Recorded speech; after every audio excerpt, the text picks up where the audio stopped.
Hey, I'm Bryce Johnson for today's Unpack This devotional. And I want to talk about Russell Wilson because he's had a really nice career in the NFL for the Seattle Seahawks. But the last two seasons, he's really taken his game to another level. 34 touchdowns, then 35 touchdowns in back-to-back years. And he continues to be one of the top quarterbacks in the NFL.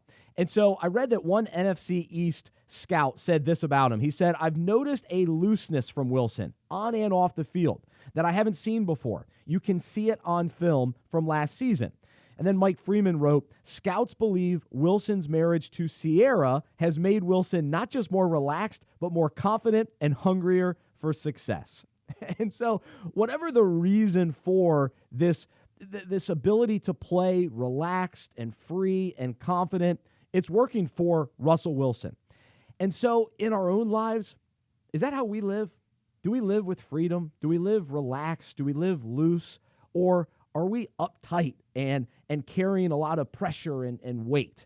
Now, the great news is that Jesus frees us and that we no longer have to carry the weight of sin. And so when we receive his grace and forgiveness, as followers of Jesus, we should live with tremendous freedom and be relaxed and loose because we've been saved by him.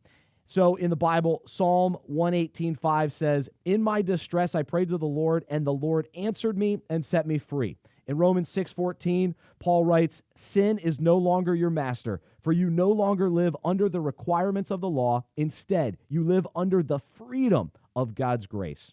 Now, I love marriage. Marriage is awesome, and maybe getting a great job would provide some of this freedom as well. But there's nothing like the freedom that comes from knowing Jesus and following him each day and trusting and resting in his finished work so that we can live free and loose. I'm Bryce Johnson, and you can unpack that.